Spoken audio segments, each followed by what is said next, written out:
Uprising, Chapter 28, Bella, page 263.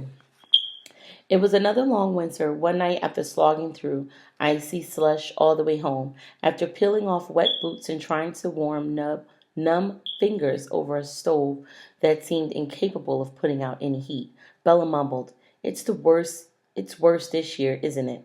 "What is?" Jane said, replacing the blanket they always stuffed under the door, now to cut down on the drafts. "The cold," Bella said. "It doesn't make any sense. Last year there was more snow, and we were outside picketing. This year, I'm inside the factory all day, but my fingers seem stiffer. My feet ache more. I can't stop shivering."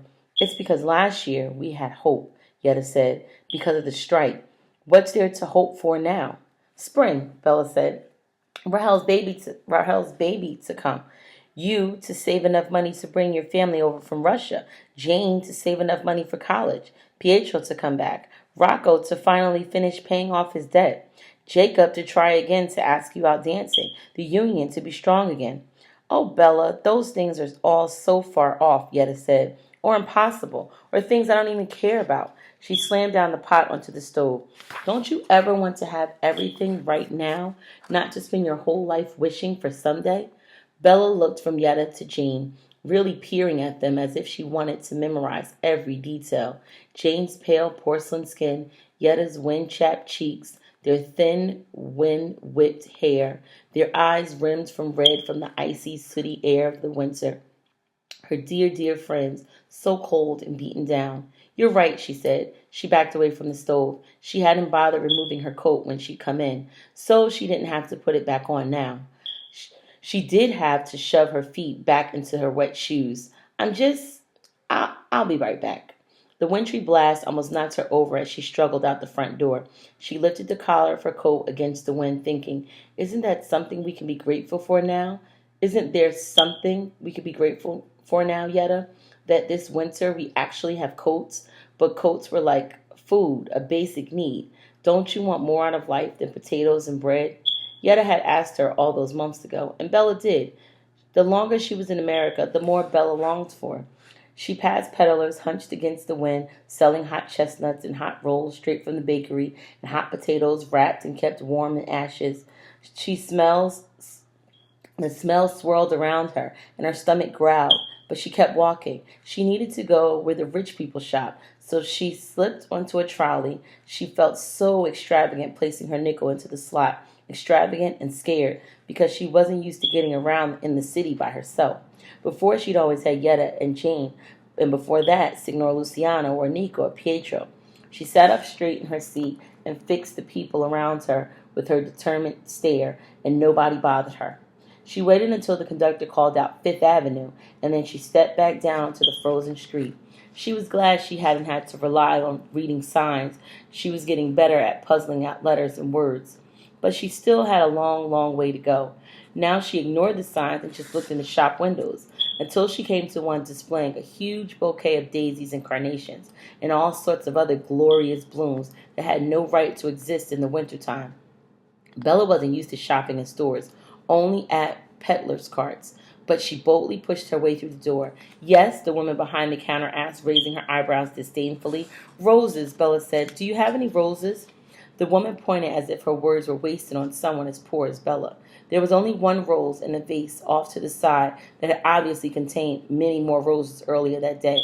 The rose leaned out from the vase, a little sadly, its petals beginning to droop. Bella caught her breath. "How much?" 50 cents, the woman said. That was a fortune, worth hours of work to Bella, earned from dozens and dozens of shirtwaists shoved through her machine. It was too much, but Bella wasn't ready to give up. "That rose will be dead tomorrow," she said. "It's almost closing time. No one else will buy that. You'll just throw it out in the trash." The woman gasped.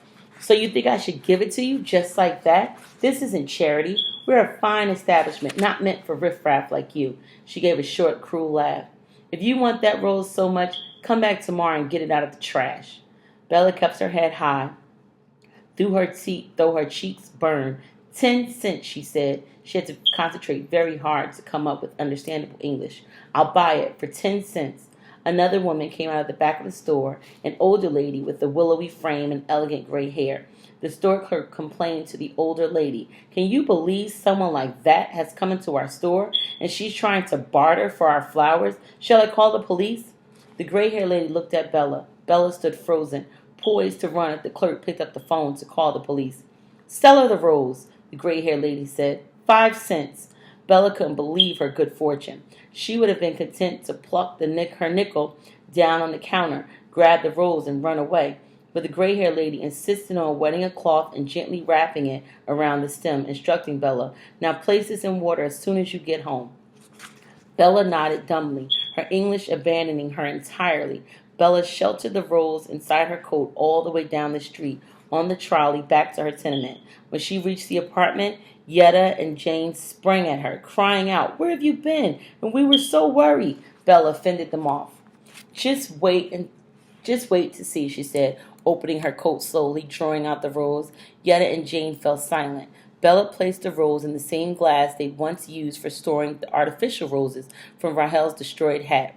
The other two clustered around, as awed and respectful as if they were lighting a candle in church. For a moment, all three of them just stared at the flowers, admiring its deep, dusky red petals, the graceful arc of the leaves.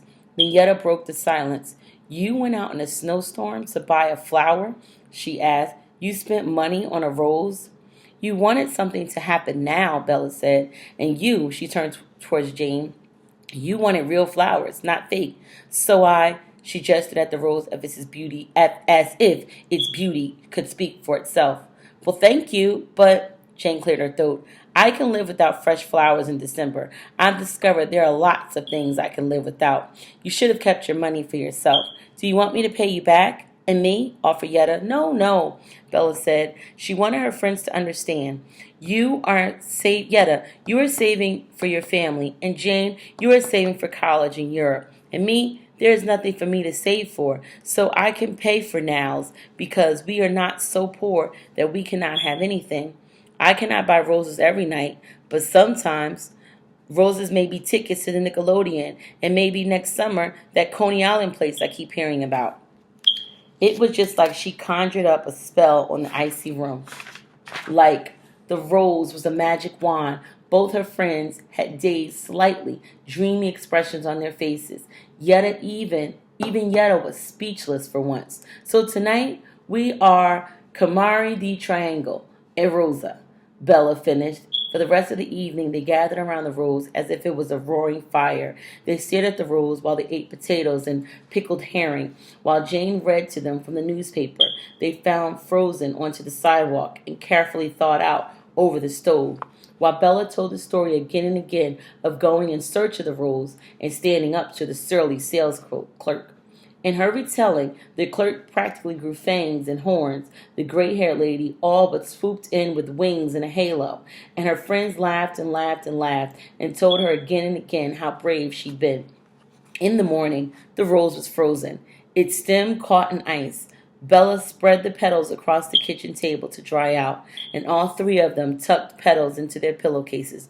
Just that one rose carried them the rest of the way through the winter. It made everything else they'd hoped for seem so much closer. The end.